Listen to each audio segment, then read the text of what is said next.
Bismillahirrahmanirrahim. Assalamualaikum warahmatullahi wabarakatuh.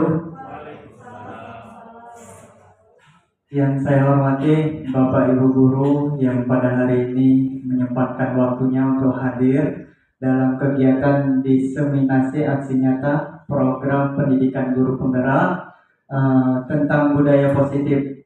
Dalam hal ini saya mohon izin Bapak Ibu semua bukan mengajari tapi lebih ke sharing apa yang saya dapatkan selama menjalani pendidikan guru penggerak ini dari modul 1.1 sampai 1.4 terkait tentang budaya positif ini. Jadi nanti lebih ke sharing, bercerita terkait dengan apa yang saya dapatkan itu. Sebelum kita memulai ke materi, Bapak Ibu guru semua, di sini saya akan mengajak ke kalian. Tadi Pak Sofian minta untuk ice breaking, jadi saya kabulkan permintaannya. Ice breakingnya terkait dengan perubahan paradigma. Nah, permainannya gampang Bapak Ibu semua. Di sebelah kanan saya itu A dan di sebelah kiri saya itu B. Nanti untuk yang sebelah A, nanti saya minta tolong kepalkan tangan. Nanti saya bagikan kertas. Yang A nanti tulis apa yang kalian inginkan. Semacam harta karun, rahasia. Apa rahasia kalian? Yang nanti kalian semua itu untuk yang B nanti menggoda si A. Bagaimana supaya si A ini mau untuk membuka kepalanya, baik itu rayuan atau dengan sogokan atau seperti apa, terserah kalian caranya seperti apa. Yang harapannya si B ini mampu untuk membuka kepala si A. Bisa Bapak Ibu? Bisa, oke. Saya bagikan ya.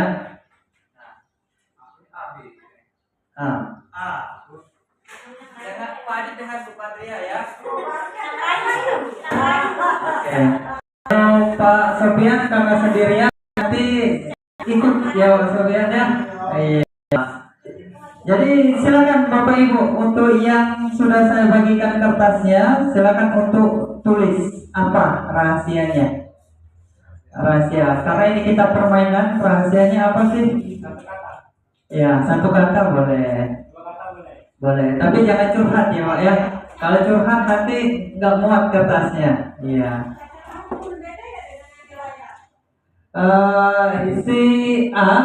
Si A ini Anda ya.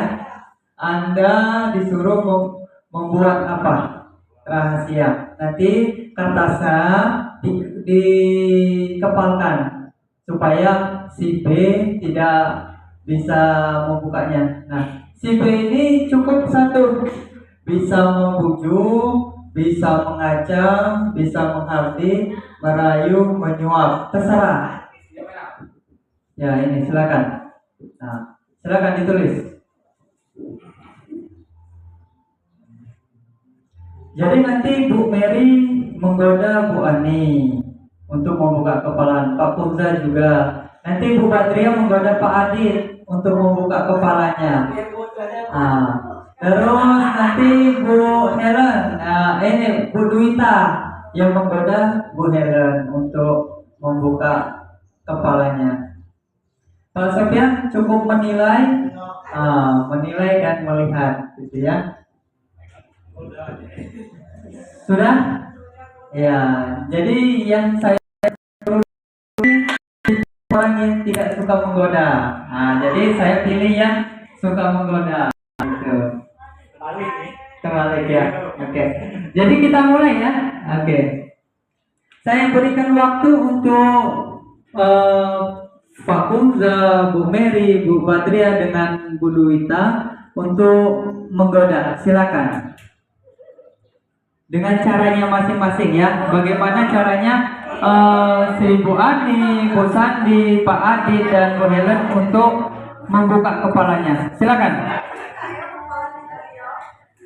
Buka.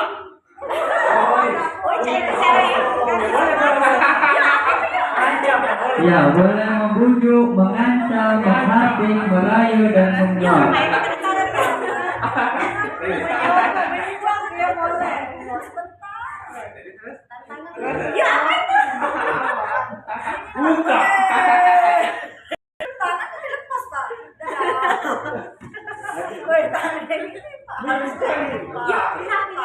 Iya, oke. Ini Pak Kunza rupanya berhasil untuk menggoda Pak Sandi. Ya, alasannya apa Pak Sandi membuka kepalanya?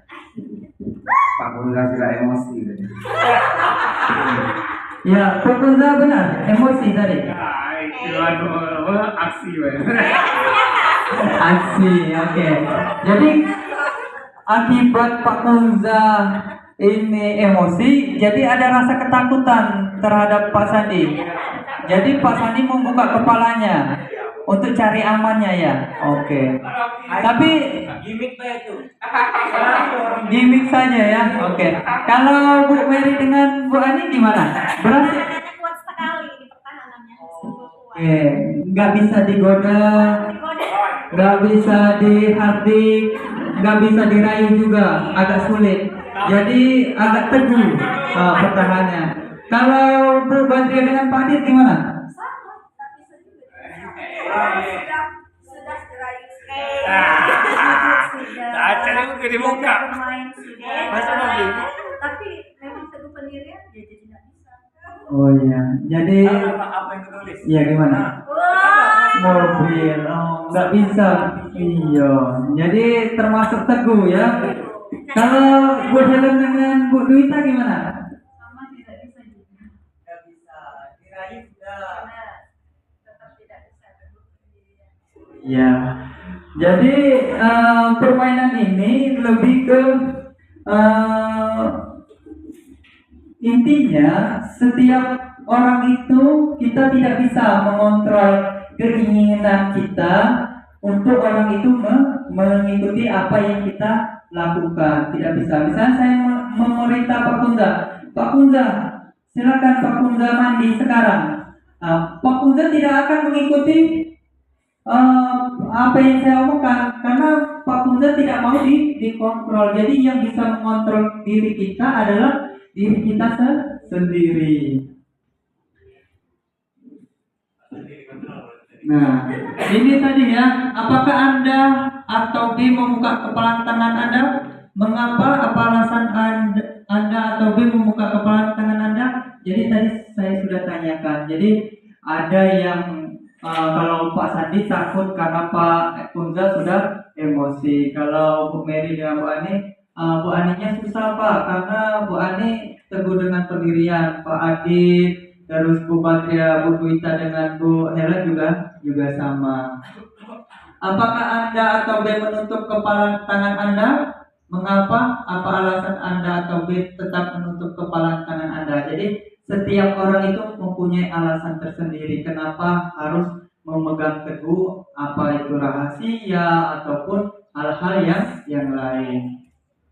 Terus yang ketiga, dalam kegiatan ini sesungguhnya siapa yang memegang kendali atau kontrol untuk membuka atau menutup kepala tangan? Jadi siapa yang memegang kontrol adalah diri kita sendiri, bukan orang lain. Nah, kesimpulannya dari permainan ini kita sendiri yang memegang kontrol atas kepala tangan kita. Apakah kita membuka atau menutup kepala tangan kita itu bergantung pada diri kita masing-masing sesuai dengan kebutuhan dasar kita saat itu. Itu ya Bapak Ibu semua ya. Jadi breakingnya itu kecil-kecilan, tapi semoga ini bermakna untuk Bapak Ibu semua. Jadi kita masuk ke budaya positif. Nah, dari yang saya sampaikan di awal budaya positif. Jadi apa yang gambaran Bapak Ibu semua ketika mendengar kata budaya positif? Apa yang terbayangkan oleh Bapak Ibu semua terkait dengan budaya positif? Apa budaya yang setiap hari kita lakukan dengan kegiatan yang positif atau seperti apa? Ada yang bisa? Kalau Pak Kunza, budaya positif apa? Ya. Budaya yang baik yang dijalankan dengan baik. Budaya yang baik. Kalau Bosowia?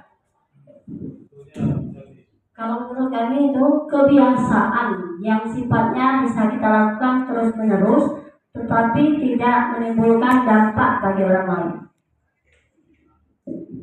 Ya, terima kasih kepada Bu Sowia dengan Pak Kunsa. Jadi, ya, budaya positif itu budaya yang baik bagi kita, yang tidak menimbulkan dampak negatif bagi kita, yang mana itu bisa kita lakukan secara terus-menerus. Jadi, budaya positif itu di sekolah nilai-nilai atau kebiasaan-kebiasaan sekolah yang berpihak kepada peserta didik. Karena kebetulan kita di sekolah, jadi kita membuat kebiasaan budaya positif yang mengarah dan berpihak kepada peserta didik atau siswa kita, yang harapannya mereka bisa berkembang menjadi pribadi yang kritis, hormat, dan bertanggung jawab. Misalnya budaya positif apa yang ada di SMA 1 Kayagung ini? Biasanya kita mengadakan literasi Al-Quran. Itu adalah budaya positif. Secara tidak langsung kita menanamkan bahwasanya Al-Quran ini menjadi pedoman bagi semua umat manusia dalam menjalani kehidupan. Atau kebiasaan-kebiasaan seperti memilah sampah, yang mana organik, mana anorganik, yang mana itu memiliki nilai-nilai dan dampak positif bagi peserta didik itu. Terus perubahan paradigma. Nah, ini yang ingin saya sampaikan dan saya ingin mengajak Bapak Ibu semua. Dan ini juga bukan berarti saya sudah menjalankan, tapi saya lagi berproses untuk membuat sekolah yang menyenangkan. Jadi sekolah itu harapannya peserta didik itu menyenangkan ketika sekolah. Ketika dia bangun dari tempat tidurnya, dia akan merasa, oh hari ini saya sekolah, saya akan bersemangat untuk ke sekolah, berangkat tepat waktu, sampai sekolah saya akan belajar. Nah, ini lebih membuat sekolah yang menyenangkan. Terus kita menciptakan lingkungan yang positif, yaitu tadi kita mengadakan kegiatan literasi Al-Quran, terus memberikan wadah bagi peserta didik kita dalam kegiatan itu olahraga atau organisasi-organisasi lain, seperti organisasi OSIS, kegiatan paskibraka. Nah, itu untuk yang positif. Terus aman. Jadi sekolah itu jangan menjadi lingkungan yang tidak aman bagi peserta didik, karena sekolah ini adalah wadah bagi mereka untuk mencari ilmu, mengeksplor potensi-potensi yang ada pada diri peserta didik. Dan yang terakhir, nyaman. Ini adalah perubahan paradigma yang diharapkan sekolah ini menjadi hal yang selalu diinginkan, selalu dikangenin oleh peserta didik, yang mana peserta didik tidak merasa bosan, atau ketika mendengar waktu pulang rasanya ingin cepat pulang, tapi tidak itu. Tapi peserta didik akan merasa betah di lingkungan sekolah. Terus paradigma yang tadi sekolah, sekarang kita fokus ke peserta didik. Nah, peserta didik ini diinginkan dan diharapkan peserta ini memiliki nilai yang bersifat berpikir. Harapannya selain sekolah menciptakan sekolah yang menyenangkan sampai ke aman, peserta didik diharapkan mampu untuk berpikir secara intelektual, berpikir secara mana membedakan yang positif, mana yang negatif, mana yang baik, mana yang buruk. Nah, harapannya apa? Dia bertindak sesuai dengan keinginannya yang kita sampaikan tadi. Kita tidak bisa mengontrol setiap orang. Jadi kita harus menciptakan siswa itu untuk bertindak sesuai dengan hati nuraninya. Terus selanjutnya menciptakan. Ketika dia sudah berpikir, bertindak, dia mampu untuk menciptakan sesuatu hal yang mereka inginkan sesuai dengan apa yang sudah dipelajari. Terus mampu untuk bersikap mandiri, berpikir sudah, bertindak juga sudah bagus. Terus mampu untuk menciptakan, selanjutnya yaitu mandiri, mampu untuk mandiri dalam bentuk segala hal. Dan yang terakhir, mampu untuk bertanggung jawab pada apa yang dia lakukan dan bertanggung jawab dengan apa yang mereka pikirkan. Nah, ini perubahan paradigma yang diinginkan khusus untuk peserta didik. Terus perubahan paradigma, disiplin teori kontrol, kontrol guru dalam menghadapi murid. Nah, ketika mendengar kata disiplin, apa yang dibayangkan? Disiplin.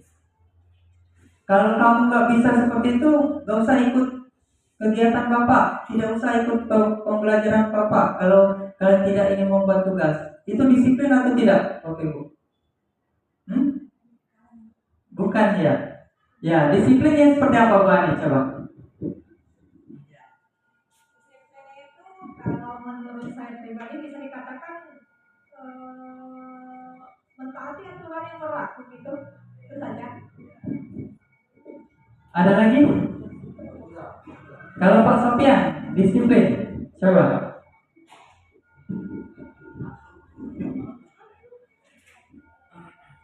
Baik. Kalau disiplin itu kemungkinan tiap guru itu beda-beda. Pada waktu mengajar, guru si A tidak bisa disamakan dengan guru si B. Jadi disiplin itu, misal pada waktu masuk kelas, siswa tidak boleh terlambat pada waktu saya mengajar. Dan kalau tidak mematuhi, ya ada sanksi yang berlaku. Nah, itu kalau menurut saya disiplin itu seperti itu salah satu contoh. Oke, terima kasih kepada Pak Sofian dengan Bu Ani. Jadi disiplin itu lebih ke apa yang kita buat peraturan itu tidak boleh dilanggar oleh peserta didik. Nah, tapi terkait dengan perubahan paradigma ini, terkait dengan teori kontrol yang dari awal kita main, jadi kita tidak bisa, Bapak Ibu, untuk apa ya, semacam, nah kamu tidak boleh seperti ini, karena kita tidak bisa mengontrol seseorang. Tapi kita lebih ke melalui pendekatan-pendekatan supaya anak ini. Nanti kita akan masuk ke materi terkait dengan segitiga restitusi. Nanti kita akan membahas itu. Nah, terkait dengan perubahan paradigma ini, harapannya ketika siswa itu disiplin, terus munculnya teori kontrol, terus guru mampu untuk menghadapi murid. Nah, harapannya menurut Dr. William Glasser dalam kontrol teori yang kemudian hari berkembang dan dinamakan choice theory, meluruskan beberapa miskonsepsi tentang makna kontrol. Jadi miskonsepsi ini adalah sudut pandang seseorang itu yang berbeda-beda, tapi tujuannya untuk memberikan semacam rasa ceria bagi peserta didik dengan tentang makna kontrol. Nah, ini ilusi yang berkembang, ilusi guru mengontrol murid, padahal guru tidak bisa mengontrol apa yang diinginkan siswa. Terus ilusi bahwa semua penguatan positif, efektif dan bermanfaat. Ada pro kontranya, Bapak Ibu semua. Terus ilusi bahwa kritik dan membuat orang merasa bersalah dapat menguatkan karakter. Justru ketika kita memberikan rasa bersalah terhadap siswa, itu akan memunculkan rasa tidak percaya diri terhadap siswa. Terus ilusi bahwa orang dewasa memiliki hak untuk memaksa. Seperti kita sudah dewasa, kita tidak mampu untuk memaksa keinginan kita semua, Bapak Ibu. Jadi ini perubahan paradigma yang harus kita rubah. Nah, ini contohnya. Perubahan paradigma, stimulus, respon, dan teori kontrol. Kalau stimulus respon, kita mencoba mengubah orang agar berpandangan sama dengan kita. Itu stimulus respon. Tapi kalau menurut teori kontrol, kita berusaha memahami pandangan orang lain tentang dunia. Jadi kita dituntut untuk memahami orang lain, bukan hanya orang lain yang harus kita memahami kita. Jadi teori kontrol seperti itu, Bapak Ibu semua. Yang kedua, perilaku buruk dilihat sebagai suatu kesalahan. Nah, kalau teori kontrol memandangnya semua perilaku memiliki tujuan dan alasan. Alasan dia nakal kenapa sih? Kita harus cari tahu. Siswa ini nakal kenapa? Apakah ada permasalahan di rumahnya atau kurang perhatian dengan orang tuanya? Nah, itu menjadi pokok permasalahan kita untuk teori kontrol, yaitu di awal tadi kita harus memahami dulu kondisi peserta didik kita seperti apa. Terus orang lain bisa mengontrol saya. Nah, kalau teori kontrol hanya Anda, hanya diri kita yang bisa mengontrol diri kita sendiri. Terus saya bisa mengontrol orang lain, Anda tidak bisa mengontrol orang lain. Nah, itu untuk stimulus respon dengan teori kontrol. Terus yang selanjutnya, pemaksaan ada pada saat bujukan gagal. Kalau teori kontrol, kolaborasi, kerjasama, dan konsensus menciptakan pilihan-pilihan baru. Jadi kita ditujukan untuk memberikan pilihan-pilihan terbaru seperti apa untuk menyelesaikan permasalahan melalui kerjasama atau kolaborasi. Terus model berpikir menang atau kalah. Kalau teori kontrol, model berpikirnya menang dan menang. Itu terkait dengan perubahan paradigma stimulus respon dengan teori kontrol. Itu. Sampai sini ada yang ingin tanyakan Bapak Ibu? Ada tidak? Oke, kita lanjut ya. Nah, disiplin itu apa ya? Nah, jadi kita tadi sudah disampaikan oleh Bu Ani dengan Pak Sofian terkait dengan disiplin. Jadi kita bahas, nah disiplin itu apa yang terbayang di benak Anda, apa yang terlintas di pikiran Anda. Kebanyakan orang akan menghubungkan kata disiplin dengan tata tertib, teratur, itu peraturan dan kepatuhan pada peraturan. Biasanya itu yang terpikirkan dan terlintas di pikiran kita. Kata disiplin juga sering dihubungkan dengan hukuman.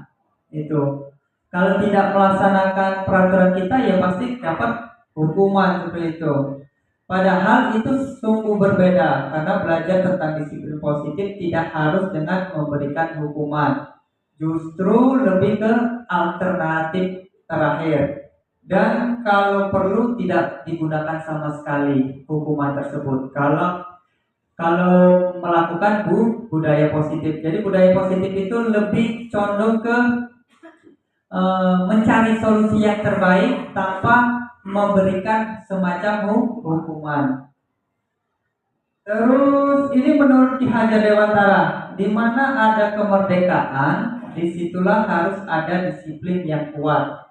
Sungguh pun disiplin itu bersifat self disiplin, yaitu kita sendiri yang mewajibkan kita dengan sekeras-kerasnya, tetapi itu sama saja. Sebab jikalau kita tidak cakap melakukan self disiplin, wajiblah penguasa lain mendisiplinkan diri kita. Dan peraturan demikian itulah harus ada di dalam suasana yang merdeka. Artinya, Bapak Ibu semua, kita ingin merdeka. Tapi siapa yang bisa mendisiplinkan kita ketika di sekolahan itu ada semacam peraturan kita datang ke sekolahan jam 6:30 semisal.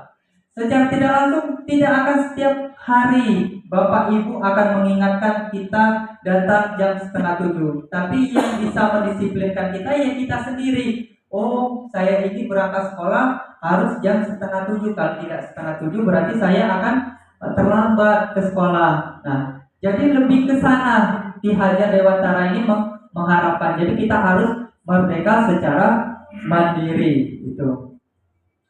Terus disiplin. Nah, disiplin adalah kemampuan memerintah diri sendiri dalam mengontrol dan menguasai diri untuk memilih tindakan yang mengacu pada nilai-nilai kita hargai dengan penuh tanggung jawab tanpa terperintah orang lain. Yang saya sampaikan tadi sama seperti kita Bapak Ibu guru. Kita datang 6:30.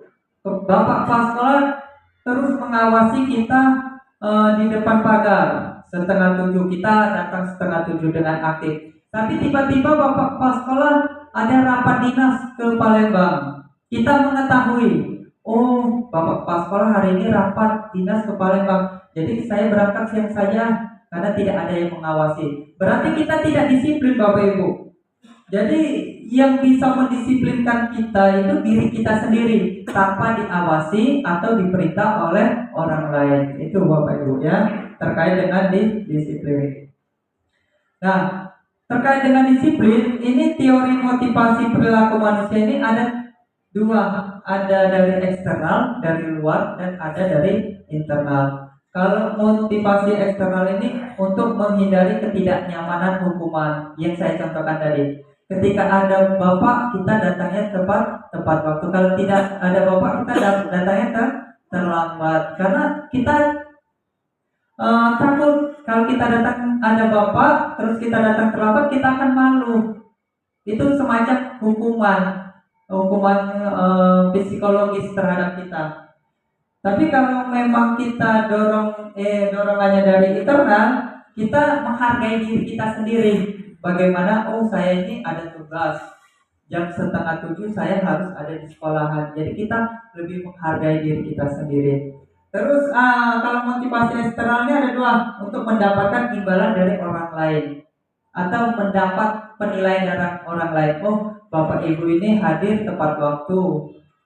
Itu dari penilaian orang lain. Tapi kalau kita memakai motivasi internal untuk menghargai diri kita sendiri, untuk memberikan reward bagi diri kita sendiri, kita akan disiplin secara mandiri. Nah, itu adalah tujuan dari disiplin positif. Jadi lebih mengharapkan dari motivasi dari dalam diri kita sendiri, internal. Kalau eksternal itu Bapak Ibu, dampaknya juga tidak akan baik. Sama halnya seperti siswa.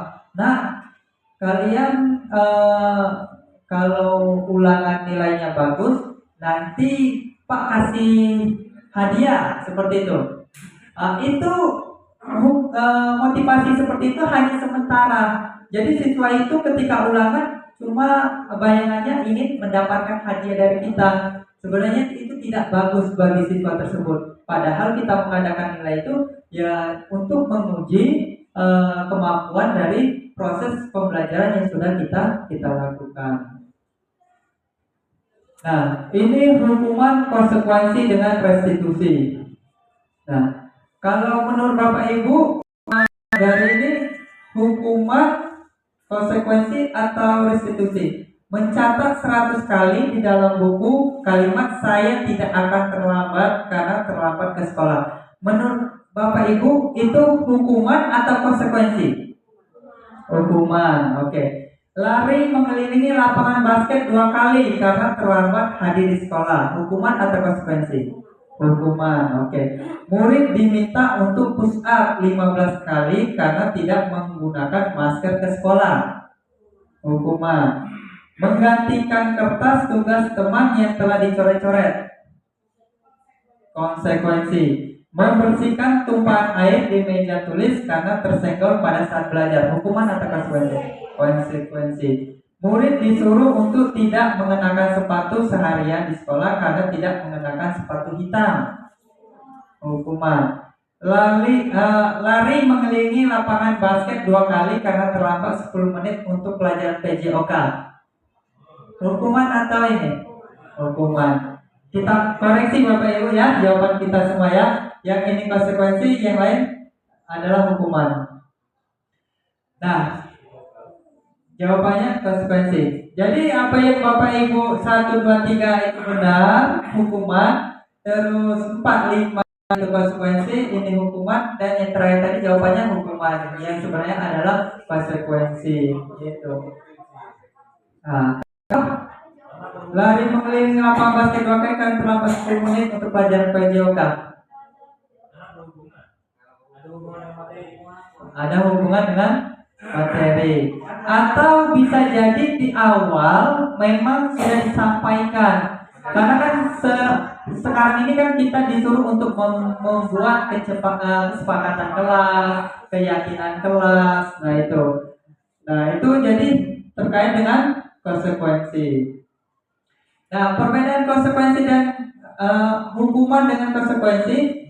Nah, kalau hukuman ini sesuatu yang menyakitkan harus terjadi. Kalau hukuman itu ada rasa sakit. Terus mesti kalau kita memberikan hukuman itu kan sambil marah-marah, menghardik. atau sampai bilang ada kata-kata yang kotor, kamu seperti ini, kamu tidak bisa berkembang. Nah, secara tidak langsung ketika kita memberi hukuman itu memberikan rasa yang tidak nyaman bagi peserta didik. Bisa jadi peserta didiknya tidak merasa percaya diri lagi. Jadi konsekuensinya sesuatu harus terjadi. Itu. Jadi kita lebih ke mengevaluasi apa yang mereka lakukan. Membuat anak sakit fisik maupun hati untuk jangka waktu yang lama. Kadang-kadang kita marah itu membekas sekali bagi murid. Sampai-sampai ada siswa yang tamat masih ingat, Pak, berkat Bapak saya jadi tentara gara-gara Bapak dulu apa marah atau menampar atau itu merasa membekas bagi siswa.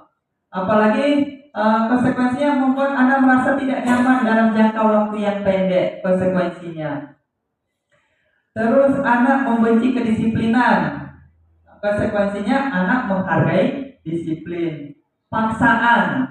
Ketika suatu yang dipaksaan, konsekuensinya stimulus atau tanggapan. Mesti ada tanggapan. Bapak ini memaksa. Ada anggapan-anggapan seperti itu dari peserta didik kita. Mendorong anak menyakiti diri sendiri, mendorong anak agar mudah menyesuaikan diri. Terus konsep diri yang buruk, konsep diri yang baik konsekuensinya. Anak belajar untuk menyembunyikan kesalahan.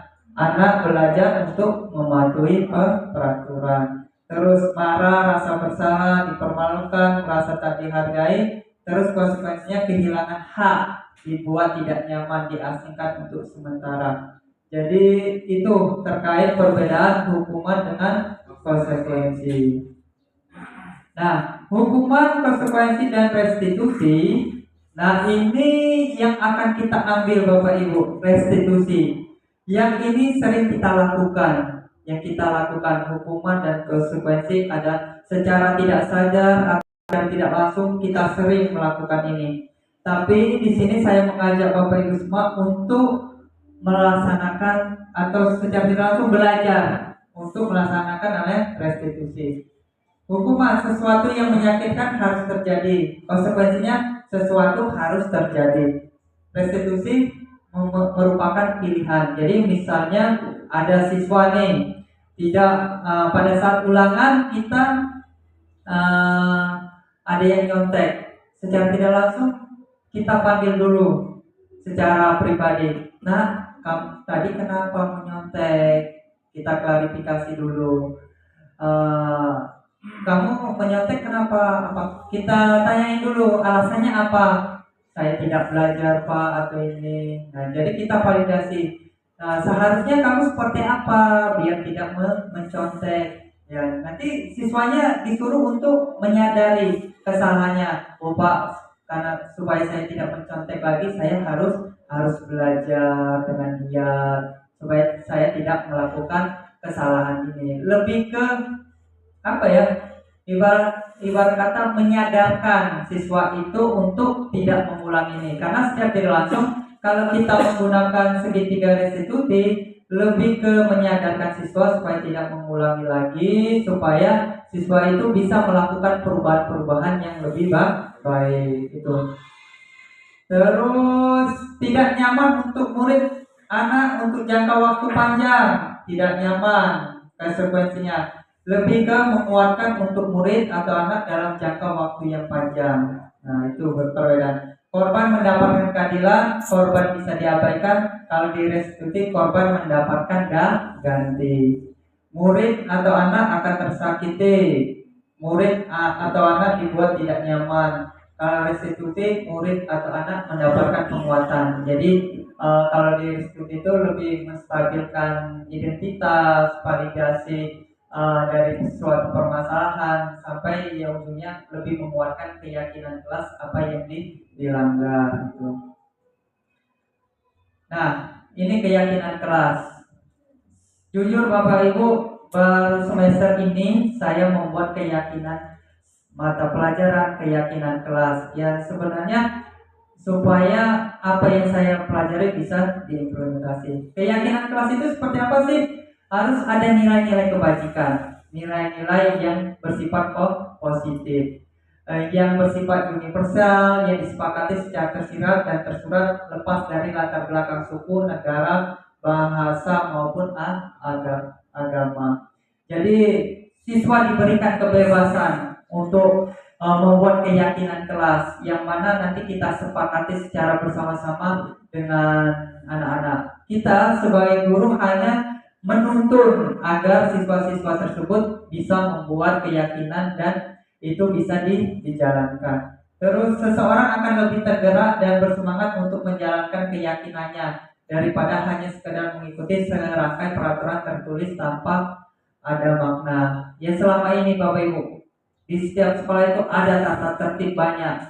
Sampai-sampai anak-anak itu ketika melihat tata tertib itu dibayangkannya malas untuk membacanya. Paling tidak ketika tata tertib dibuat itu mesti ada konsekuensinya, yaitu harus dilanggar.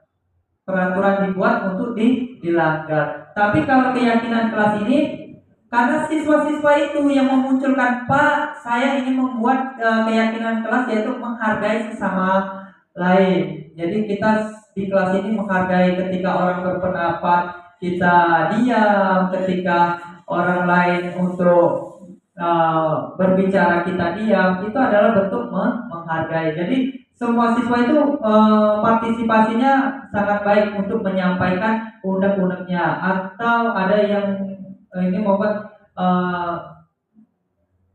tidak diperbolehkan untuk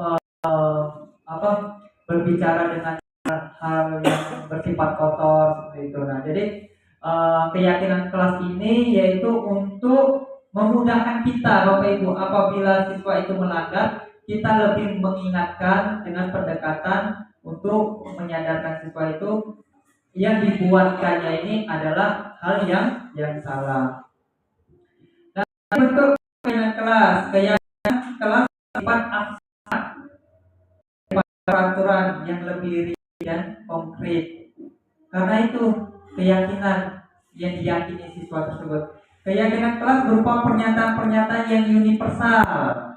Terus ketika pernyataan keyakinan kelas terbuat dalam bentuk positif. Jadi keyakinan kelas sifat positif, jangan yang negatif Bapak Ibu ya.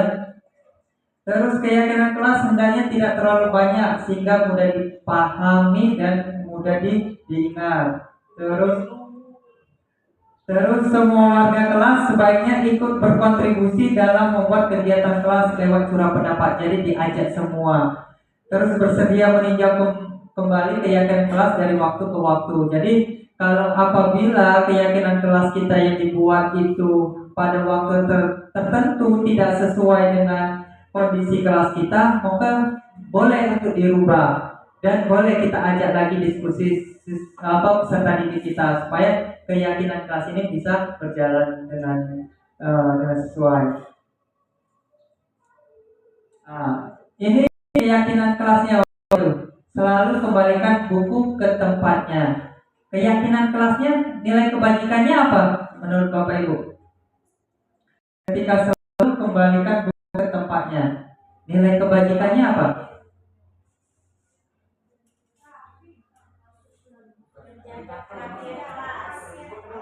Ya, misalnya contohnya seperti ini, nah, saya tampilkan. Nah, selalu kembalikan buku ke tempatnya.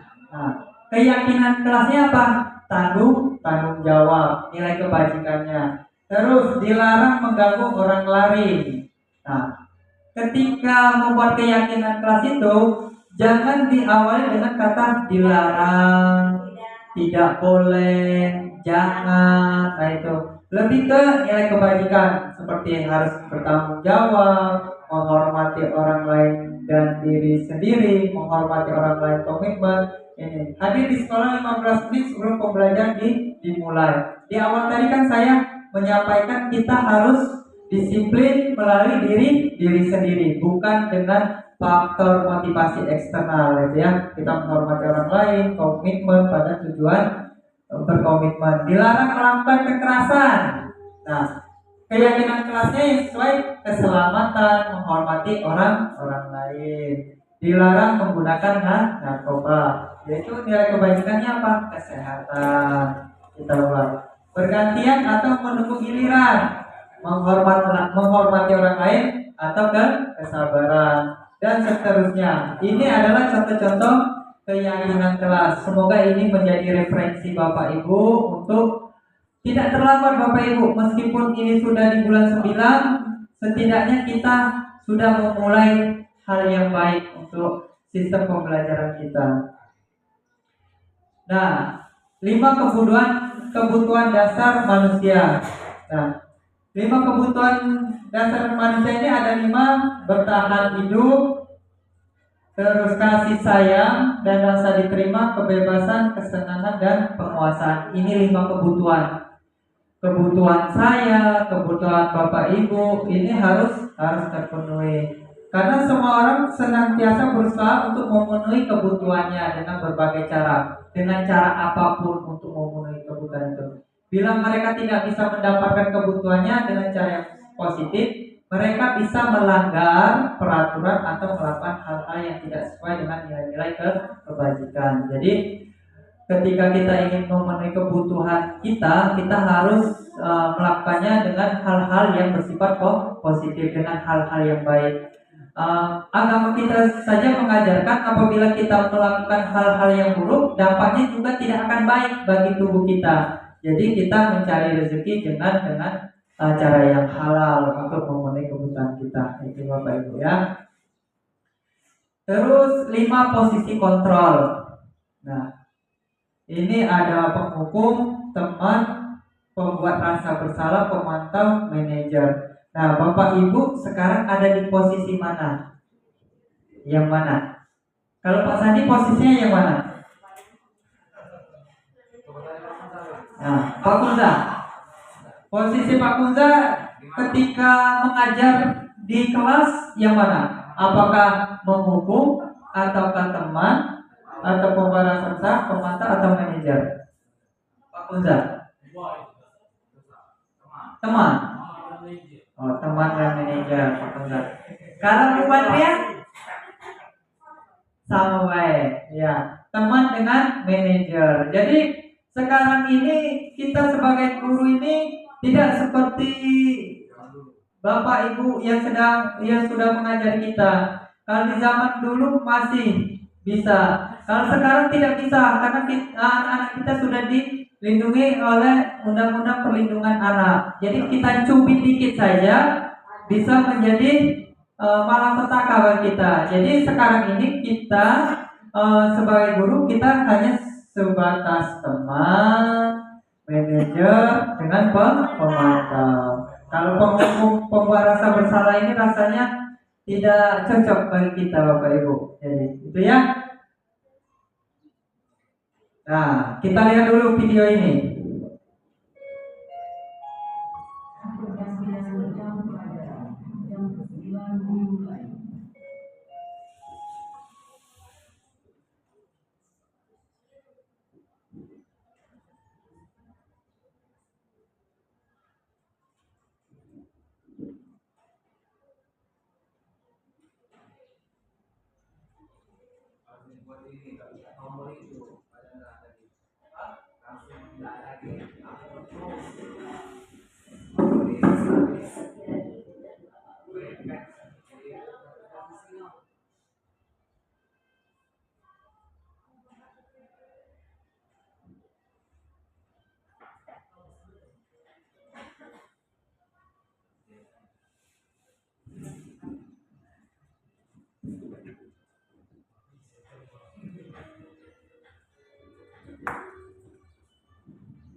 Ya, kita perhatikan dulu Bapak Ibu ya.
menyelesaikan, bahkan menyimpan dendam.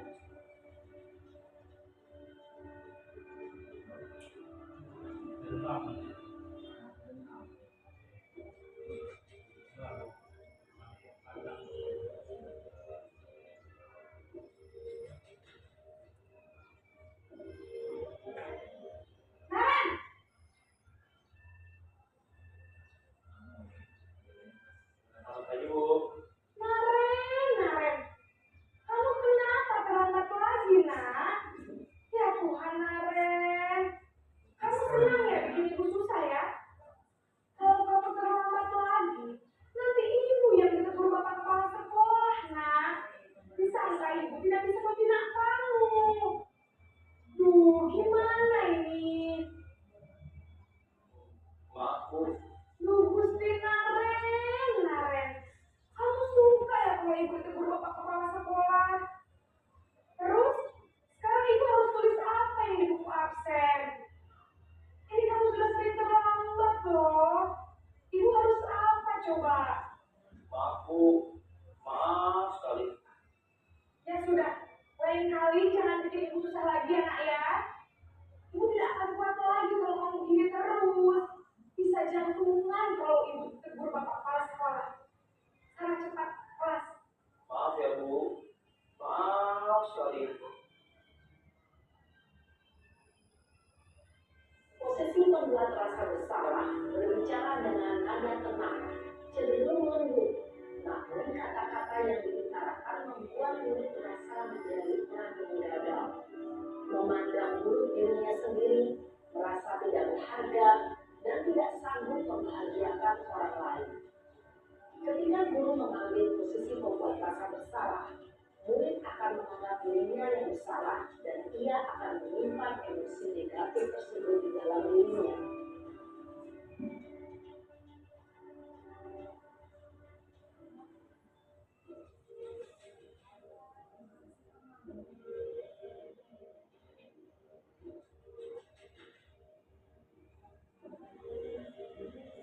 Naren!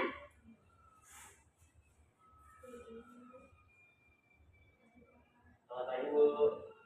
Wah, sudah jam berapa ini nak? Terlambat lagi ya sayang. Iya, Bu. Habis ibu saya lupa bangunkan saya, Bu. Kamu malah menyalahkan ibu kamu. Kamu bukannya anak yang paling kencang. Kok terlambat sih? Iya, Bu. Saya memang terlambat bangun tadi. Jadi, biarpun saya lari kencang, tetap gak kesenja, Bu. Ya sudah sana. Nanti lain kali larinya lebih kencang lagi ya. Biar gak terlambat lagi. Bikin senang ibu. Demi ibu. Bisa kan? Bisa lah, Bu. Ya sudah sana sekolah. Kamu ini ada rasa aja. Dalam posisi tenang, guru berbicara dengan nada suara ramah, cenderung bersinar untuk menjaga suasana tetap santai. Murid akan merasa senang, aman, dan akrab dengan guru. Identitas yang tercipta adalah identitas sukses atau berhasil. Namun, ini ingat, karena ini masih dorongan eksternal. Anaknya nih dari susah. Ada faktor ketergantungan dari murid kepada orang tertentu. Di sini, guru absennya, sehingga di lain waktu, murid bisa berperilaku baik, namun hanya kepada orang-orang tertentu saja.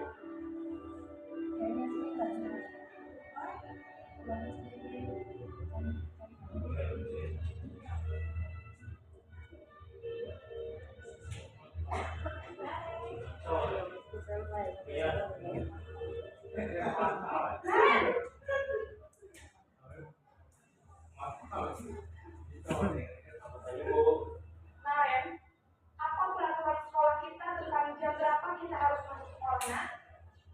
Kita harus di sekolah jam 7, Bu.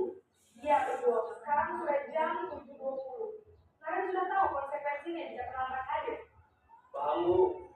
Saya harus tinggal kelas pas jam istirahat selama 20 menit. Ya benar, konsekuensinya demikian. Jadi nanti jam 9.30 pas istirahat, kamu harus tinggal di kerjakan tugas tambahan untuk ketinggalan kamu, ya. Baik, Bu. Posisi pemantau mengandalkan penghitungan atau data untuk mengontrol murid. Guru mengarahkan murid berdasarkan peraturan dan konsekuensi. Seorang pemantau menunjukkan bahasa tubuh dan ekspresi wajah yang datar dan cenderung formal.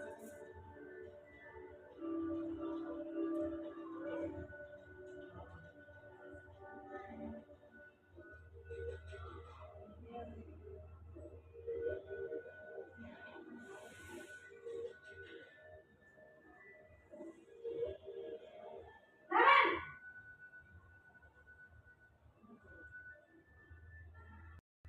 Bu, lagi Naren. aku saya terlambat. Ya, sampai 7.20. Jadi, bagaimana ini, Naren? Maaf, Bu. Saya lupa soal saya. Baiklah, menurut kamu, keyakinan sekolah yang mana yang perlu kamu tingkatkan? Menghargai diri sendiri dan orang lain mungkin ya, Bu. Setuju. Jadi, apakah Naren meyakini prinsip saling menghormati tersebut?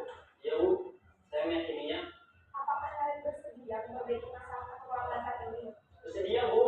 Bagaimana kamu akan perbaiki masalah keterlambatan ini? Saya akan coba untuk tidak lupa menyetel alarm saya, Bu.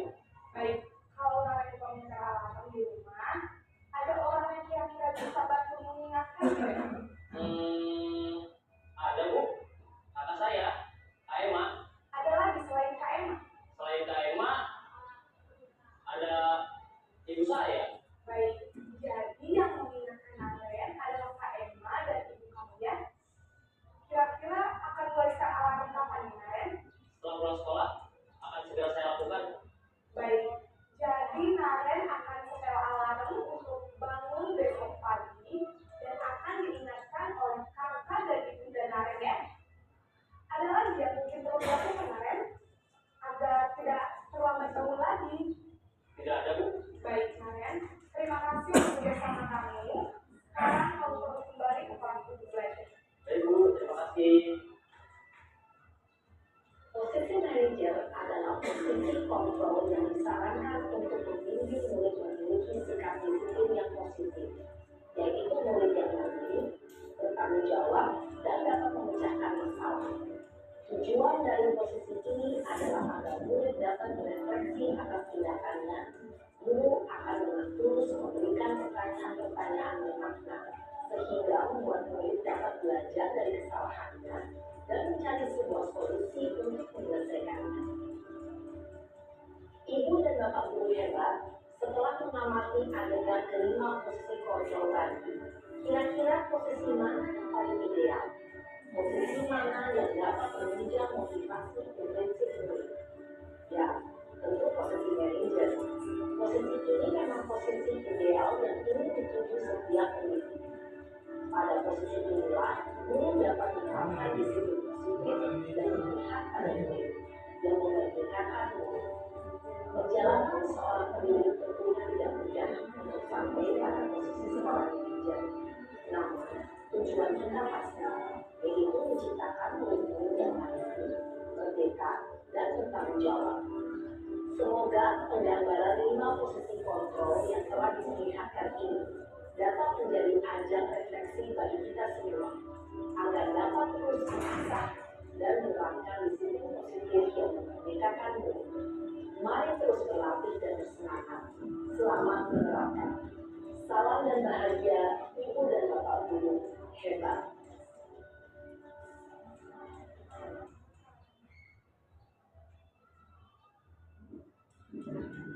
Ya, jadi itu Bapak Ibu terkait 5 kontrol, posisi kontrol yang menjadi gambaran kita semua. Jadi apa yang kita lakukan yang sebelumnya itu menjadikan sebagai evaluasi kita ke depannya.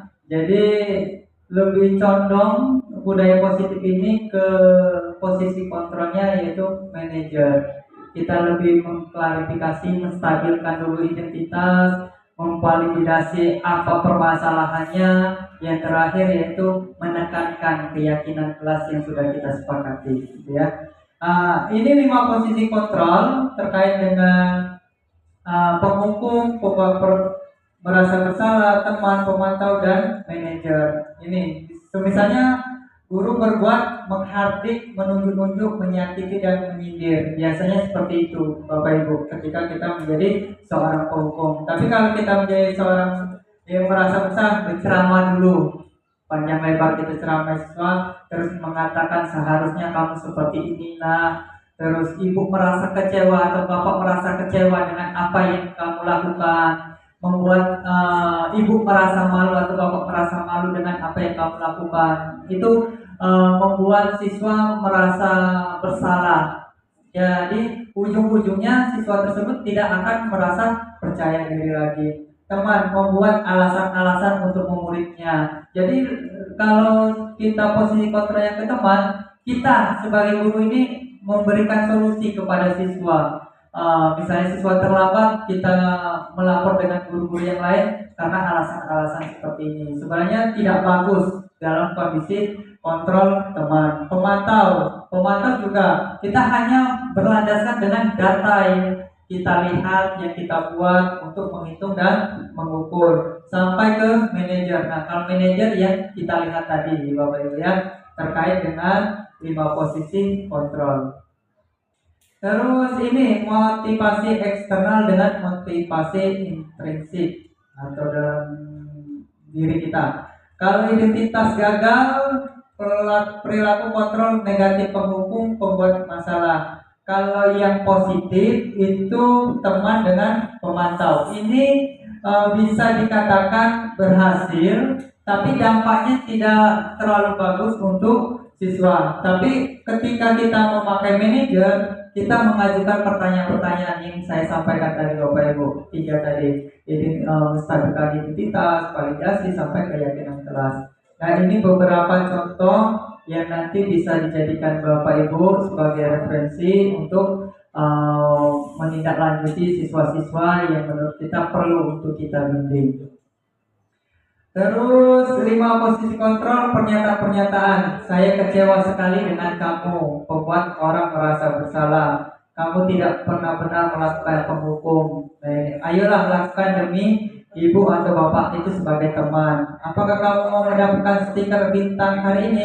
Itu sebagai pemantau. Sama halnya, kamu dapat ulangan sekian, nanti ibu akan memberikan hadiah. Nah, itu kita sebagai pemantau. Kalau manajer, bagaimana kamu bisa menyelesaikan masalah ini? Kita mencari solusi bersama-sama dengan siswa tersebut supaya siswa tersebut juga merasa nyaman dan percaya diri. Terus kamu selalu yang paling terakhir, itu sebagai penghukum. Nah, ini kita ke materi yang terakhir Bapak Ibu terkait dengan segitiga restitusi. Segitiga restitusi ini proses menciptakan kondisi bagi murid untuk memperbaiki kesalahan mereka sehingga mereka bisa kembali pada kelompok mereka dengan karakter yang lebih kuat. Melalui restitusi, guru dapat membantu murid lebih memiliki tujuan disiplin positif serta memulihkan dirinya setelah berbuat salah. Jadi ketika siswa bersalah, itu kita bukan hanya menghardik, menjadi alasan mereka bersalah, tapi kita lebih ke ayo nak, bagaimana cara kita menyelesaikan, ayo nak, kamu bisa bangkit dengan apa yang kamu lakukan. Setiap orang melakukan kesalahan, tetapi setiap orang bisa untuk memperbaiki, lebih meyakinkan seperti itu. Terus membantu murid untuk jujur terhadap diri sendiri dan mengevaluasi dampak dari kesalahan yang dilakukan. Nah, itu yang diharapkan oleh segitiga restitusi. Terus memberikan penawaran, yaitu penawaran solusi-solusi yang terbaik. Bukan hanya tidak memberikan semacam paksaan. Kamu harus seperti ini nak. Kalau kamu tidak seperti ini, kamu tidak akan maju. Nah, itu tidak akan bisa. Tapi kita lebih memberikan penawaran. Kamu seharusnya seperti ini. Gimana kalau seperti itu? Nah, kita mencari solusi yang terbaik. Nah, ini segitiga restitusi yang saya sampaikan, menstabilkan identitas, validasi tindakan yang salah, menanyakan keyakinan. Kalau menstabilkan identitas, contohnya setiap orang pasti pernah melakukan kesalahan. Jadi jangan membuat siswa itu semakin bersalah dengan apa yang mereka lakukan, tapi kita kuatkan dengan kata-kata ini. Kamu bukan satu-satunya yang pernah melakukan ini. Jadinya seperti itu. Kalau validasi tindakan, kamu tentu punya alasan mengapa kamu melakukan ini. Terus, adakah cara yang lebih efektif untuk mendapatkan apa yang kamu butuhkan? Itu cara kita untuk memvalidasi. Menanyakan keyakinan, nilai-nilai apa yang telah kita sepakati. Kamu ingin menjadi orang yang seperti apa? Nah, jadi segitiga restitusi ini jujur dampaknya positif. Saya sendiri selama mengikuti pendidikan guru penggerak ini, alhamdulillah sudah mempraktikkan, khususnya untuk di kelas saya F1 ada siswa yang tidak masuk sekolah beberapa hari selama kegiatan kesibukan 17 Agustus ini, tapi saya mencoba untuk kenapa sih kamu tidak sekolah, alasannya kenapa, apakah ada kegiatan lain atau seperti itu. Jangan sampai kita mengejar bahwasanya kamu salah, kamu harus sekolah seperti ini, tapi kita harus menstabilkan identitas, kualitas tindakan yang salah, menanyakan dan keyakinan. Ini yang diharapkan dari segitiga restitusi. Nah, menstabilkan identitas yang bertujuan untuk mengubah identitas anak dari orang yang gagal karena melakukan kesalahan menjadi orang yang sukses. Itu intinya dari menstabilkan identitas. Tapi kalau kita menyalahkan dan menyalahkan siswa, jadi kapan siswa itu akan percaya diri dan ingin memperbaiki untuk menstabilkan identitas. Terus validasi tindakan yang salah. Seorang guru yang memahami teori kontrol pasti akan mengubah pandangannya dari teori stimulus ke cara berpikir yang mengenai tujuan dari setiap stimulus. Mungkin tidak suka sikap seseorang anak yang terus-menerus meremeh, tapi bila itu mendapat perhatian kita, maka itu telah memenuhi kebutuhan. Jadi intinya sebelum kita mengejar siswa itu seperti itu, alangkah baiknya kita lebih baik menanyakan alasan-alasannya seperti apa, supaya kita sebelum memutuskan keputusan yang untuk siswa tersebut, kita harus mendengarkan alasannya. Itu saja Bapak Ibu, terima kasih atas waktunya. Terima kasih tidak terhingga. Insya Allah Bapak Ibu meminta bantuan dengan saya, insya Allah saya siap bersedia untuk membantu. Dan saya bersyukur, alhamdulillah hari ini saya bisa melaksanakan aksi nyata saya. Dan sebelum saya akhiri dari sini, ada yang ingin ditanyakan Bapak Ibu? Boleh? Mungkin Bapak Ibu yang lain kalau punya sekedar sharing ya Bapak, menarik sekali sebenarnya melihat pemaparan Pak Chandra hari ini. Saya hanya ingin bertanya, sepengalaman mungkin Pak Chandra atau Bapak Ibu guru yang lain, sebenarnya tolak ukur kita berhasil menerapkan segitiga atau Pak restitusi itu bagaimana sih gambarannya? Apakah misal begini, dalam sehari itu nggak ada murid yang misalnya yang melanggar aturan lah, atau memang idealnya kalau misalnya segitiga ini tercapai, apakah setiap hari itu siswanya baik-baik semua, kelas terkontrol? Berarti kalau misalnya jawabannya tidak, apakah memang idealnya di kelas itu setiap hari misal ada yang terlambat, ada yang berisik, ada yang tidak mengerjakan tugas, apakah bertemu dengan hal-hal yang seperti itu jadinya wajar begitu di dalam kelas? Itu saja saja Pak Chandra ya, terima kasih. Ya, terima kasih Ibu Ani atas pertanyaannya. Segitiga restitusi ini tolak ukurnya berhasil atau tidaknya, ketika siswa itu, ketika ini kita sudah membuat keyakinan kelas, kesepakatan kelas.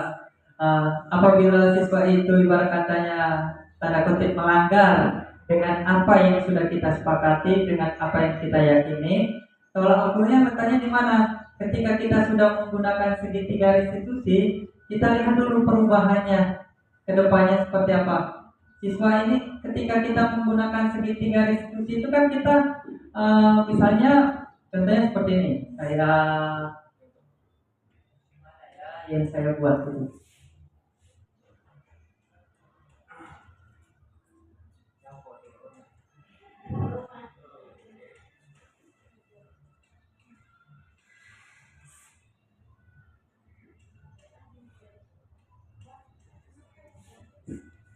Nah ini, misalnya saya contohkan Bapak Ibu ya, kasusnya membolos. Kita panggil siswa tersebut. Jadi intinya segitiga diskusi ini jangan sampai kita mempermalukan siswa tersebut di depan kawan-kawannya. Itu ibaratnya kita tidak boleh menghardik dia. Jadi kita panggil, kita tanyakan ngobrol empat mata. Misalnya ini terkait dengan kasus membolos. Saya mendapat laporan bahwa kemarin kamu membolos saat Bapak Ibu guru sedang rapat. Apakah itu benar? Iya Pak, siswa menjawab. Lalu kalian pergi kemana dan apa yang kamu lakukan? Saya pergi ke kafe Pak, contohnya. Jadi kita menstabilkan dulu identitas siswa. Baik. Jadi baik, setiap orang pasti pernah melakukan kesalahan. Coba kamu pikirkan, pergi ke kafe manfaatnya apa sih? Nah kita tanyakan Ustaz, tanpa harus kita marah. Kenapa kamu tidak sekolah? Kenapa kamu harus membolos? Nah jadi kalau kita marah tidak akan mendapatkan solusinya. Terus tidak ada Pak, siswa sendiri yang menjawab, tidak ada Pak. Lalu membolos yang kamu lakukan kemarin itu benar atau salah? Siswa sendiri yang mengakui, saya salah Pak. Saya sudah melanggar aturan dan membuat Pak jadi cemas. Terus kita validasi nih, kita cari tahu kenapa kamu membolos. Kemarin saya bosan di kelas, kemudian ada teman yang mengajak untuk membolos, maka dari itu kami membolos. Terus menanyakan keyakinan nih, untuk kedepannya bila Bapak Ibu guru sedang rapat, apa yang akan kamu lakukan? Apa yang akan kamu lakukan untuk memperbaiki kesalahan ini? Saya akan meminta tugas ke guru mata pelajaran mereka sendiri. Jadi kita lebih ke memancing. Jadi mereka sendiri yang mengakui. Baik, semoga kamu mendapatkan pelajaran bermakna dari kesalahan yang sudah kamu lakukan. Iya Pak, terima kasih. Jadi tolak ukurnya seperti ini Bu Ani. Kita lihat dulu perubahan mereka 1 minggu ini seperti apa. Setelah mereka mengakui kesalahannya. Kalau di contoh ini kan mereka yang mengakui kesalahannya. Jadi kita lebih ke mengawasi dulu gimana perubahannya. Tolak ukurnya seperti itu Bu Ani. Karena dalam posisi ini saya lagi berproses juga, jadi nanti bersama-sama ketika ada suatu permasalahan bisa nanti kita kolaborasi, sharing. Karena kan setiap guru ini kan ada pengalamannya, ada pengetahuannya, jadi lebih ke kolaborasi terkait itu. Dari Bapak Ibu ada yang menambahkan terkait pertanyaan? Ya ini tadi tambahan juga Pak. Jadi di pengalaman kami itu kadang murid itu paling pintar ngeles, bahkan mereka itu sudah punya keyakinan masing-masing yang sudah kuat. Contoh dari segi pengerjaan rokok ya, kamu tahu nggak masalah rokok itu bisa bla kepanjangan. Mereka itu sudah ada pemahaman yang kuat tentang rokok, bahwa kalau udah merokok mandul Pak, kalau udah merokok itu cowok Pak. Itu tuh kalau nggak merokok panci. Iya, jangan merokok panci. Kemudian ada lagi pacaran, Pak normal. Dan banyak, Pak aku daripada main game, daripada aku merokok atau katakanlah lebih dari itu, ya mending aku main game Pak. Jadi mereka itu punya teguh prinsip mereka masing-masing pikiran. Jadi ini menurut kami bukan tentang cara maksudnya kita tuh lebih dari itu. Dan menurut kami kalau hanya menanyakan hal yang seperti itu, pada praktiknya sulit. Itu mungkin kenyataannya. Dari Bapak Ibu ada yang menanggapi sebelum saya jawab? Tidak? Oke. Jadi sama pengalaman Pak Adit. Jadi Bapak tidak merokok ya? Kalau tidak merokok bencong atau tidak lanangnya, tidak lakinya katanya. Sebenarnya kita kembali lagi ke kita, Bapak Ibu, sebagai guru hanya bertugas untuk mendidik, mengarahkan hal-hal yang baik, terus. Jadi kembali lagi ke materi tadi, kita tidak bisa mengontrol orang lain, tapi lebih ke memberikan pemahaman, mengarahkan yang baik-baik. Karena jujur kalau saya sendiri ya agak sulit juga ketika ditemukan dengan kasus-kasus seperti itu. Tapi kita sebagai guru ini lebih ke berupaya semaksimal mungkin memberikan yang terbaik supaya siswa-siswa kita ini tidak semakin terjerumus dengan hal-hal yang seperti itu. Itu yang baru bisa saya jawab, Pak Adit. Setidaknya itu menjadi PR saya juga untuk kita diskusikan lagi dengan teman-teman calon guru penggerak yang lain. Itu insya Allah nanti kalau saya mendapatkan jawaban yang pas, nanti saya akan share langsung sama Pak Adit.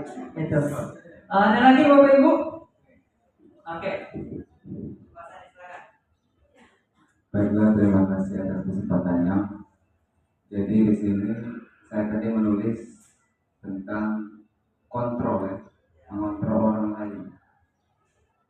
Dan di sini saya menulis kapan Pak Bunza segera menikah dengan Ibu Silvana.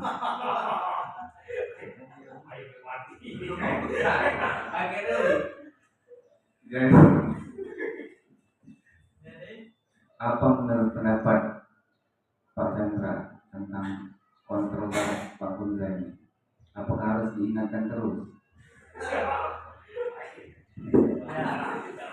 Kalau terkait itu lebih ke pribadi. Jadi kalau terkait dengan dunia pendidikan, kita tidak bisa mengontrol orang lain. Ini Pak Sandi.